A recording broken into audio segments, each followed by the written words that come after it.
Welcome back. आज की इस वीडियो क्लास में हम कक्षा 9वीं अर्थशास्त्र का सेकेंड चैप्टर संसाधन के रूप में लोग पीपल एज ए रिसोर्स को डिस्कस करेंगे। इसके पहले का जो चैप्टर था वो था पालमपुर गांव की कहानी। पालमपुर गांव की कहानी में हमने उत्पादन के कारकों के बारे में डिस्कस किया था, जिसे हम फैक्टर्स ऑफ प्रोडक्शन बोलते हैं। उस फैक्टर्स ऑफ प्रोडक्शन में हमने आपको बताया कि तीन फैक्टर्स ऑफ प्रोडक्शन उत्पादन के कारक हैं, जिसे हम भूमि, लैंड, श्रम, लेबर, पूंजी, कैपिटल कहते हैं।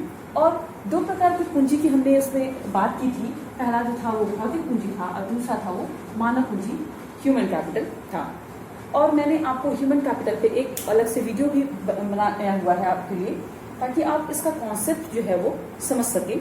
अगर आपने उस वीडियो को नहीं देखा है तो आप डिस्क्रिप्शन बॉक्स से जाकर के उस वीडियो को देख सकते हैं, क्योंकि उस अगर कॉन्सेप्ट, इस ह्यूमन कैपिटल के कॉन्सेप्ट को अगर आप समझ जाएंगे तो ये पूरा चैप्टर आपको समझने में बहुत आसानी हो जाएगी, क्योंकि ह्यूमन कैपिटल के कॉन्सेप्ट पर ही ये पूरा चैप्टर जो है वो बेसिकली आधारित है। तो चलिए स्टार्ट करते हैं चैप्टर को कि चैप्टर में बेसिकली है क्या।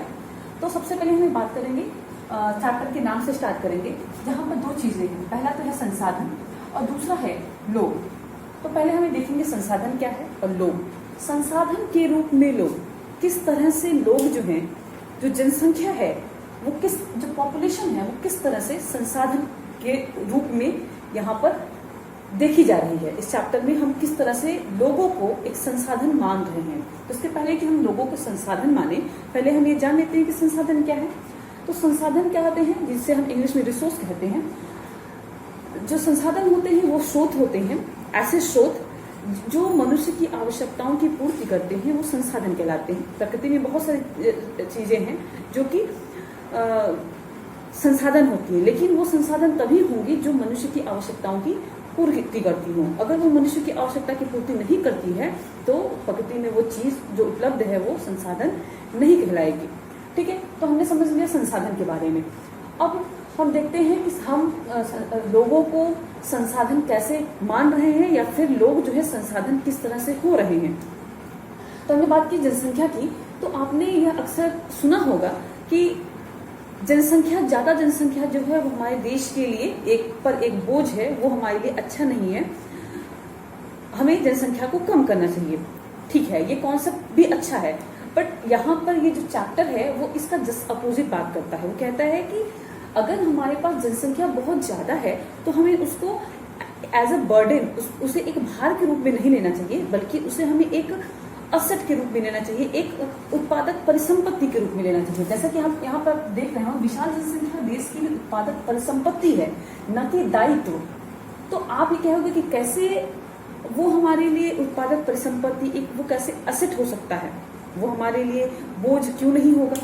तो सबसे पहले तो असेट समझ लीजिए कि असेट्स क्या होते हैं, और दूसरा ये समझ लीजिए कि दायित्व क्या होते हैं। फॉर एग्जाम्पल, मान लीजिए आपने कोई मशीन खरीदा और उस मशीन से आप कोई भी चीज जो है प्रोड्यूस कर रहे हैं, उसका किसी चीज का उत्पादन कर रहे हैं, आप कोई चीज बना रहे हैं उस मशीन से।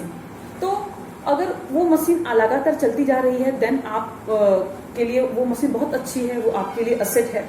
लेकिन मान लीजिए वो मशीन बीच बीच में हमेशा ही खराब रहती है, उस पर, उसके रिपेयरिंग पर आपको बहुत ज्यादा खर्च करने पड़ते हैं, तो वो मशीन आपके लिए, आपके ऊपर एक दायित्व हो जाएगा, आपके ऊपर एक बोझ हो जाएगा, एक बर्डन के रूप में होगा। जस्ट लाइक ऐसे ही हम, जो हमारी जनसंख्या है, अगर वो जनसंख्या किसी काम की नहीं होगी, अगर वो कोई भी अच्छा अपना योगदान नहीं देगी देश के विकास में, तो ऐसी जनसंख्या जो है हमारे देश के लिए एक दायित्व होती है, एक बर्डन के रूप में होगी।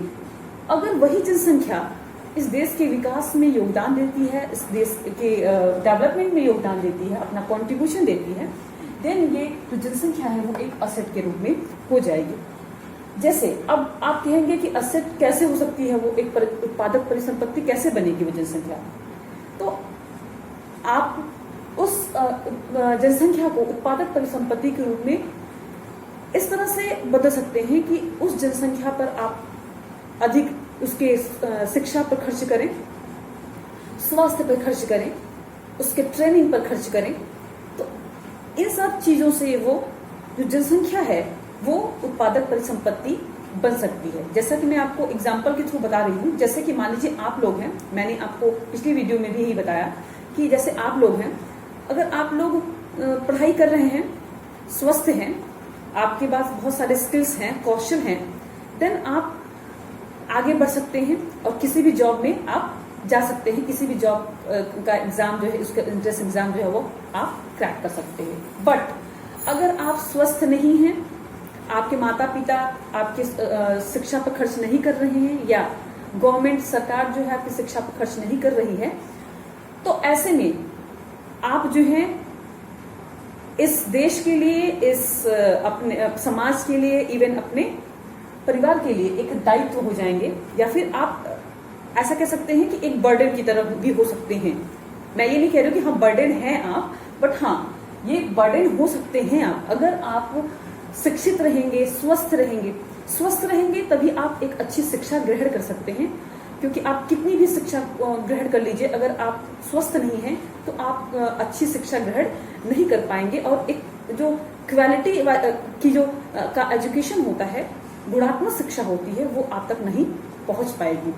आप खुद को कहेंगे कि हम शिक्षित हैं, बट आप के पास उतनी नॉलेज नहीं होगी। आप डिफरेंट टाइप्स के जो आज के समय में जो स्किल्स की जरूरत है वो आप नहीं सीख पाएंगे।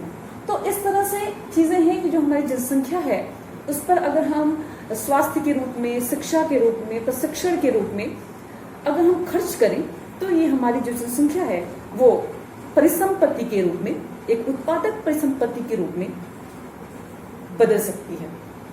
इससे मैं आपको 2 स्टोरी के थ्रू समझाती हूँ। ये स्टोरी आपकी बुक में भी दी हुई है, आप उसको अपनी बुक से पढ़ सकते हो।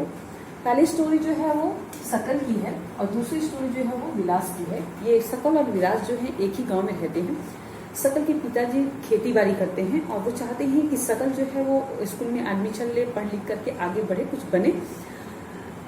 क्योंकि जो सकल है वो पढ़ने में अच्छा होता है, वो स्वस्थ होता है, उसे किसी प्रकार का रोग नहीं रहता, स्वस्थ रहता है, इस वजह से उसकी पढ़ाई, उसका मन भी लगता है पढ़ाई में, और वो काफी अच्छा जो है प्रदर्शन भी करता है, और वो डिफरेंट टाइप्स के स्किल्स भी सीखता है जो कि आज के समय के लिए जरूरी हैं, और वो जॉब पा जाता है। दूसरी स्टोरी जो है विलास की है। विलास की माँ जो है वो मछली बेच करके अपनी जीविका चलाती है।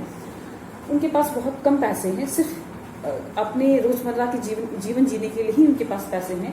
इस वजह से विलास जो है अगर जब बीमार पड़ता है तो उसकी माँ उसका इलाज भी नहीं करा पाती, जिसकी वजह से विलास जो है वो गठिया रोग से ग्रसित हो जाता है, और उसका पढ़ाई में मन नहीं लगता, वो स्कूल नहीं जा पाता, जिसकी वजह से वो उसका जो मानसिक विकास या शारीरिक विकास भी नहीं हो पाता, और वो सकल के कंपैरिजन में विलास जो है वो पीछे रह जाता है, और बाद में अपनी माँ की तरह वो मछली बेच करके अपनी जीविका चलाता है।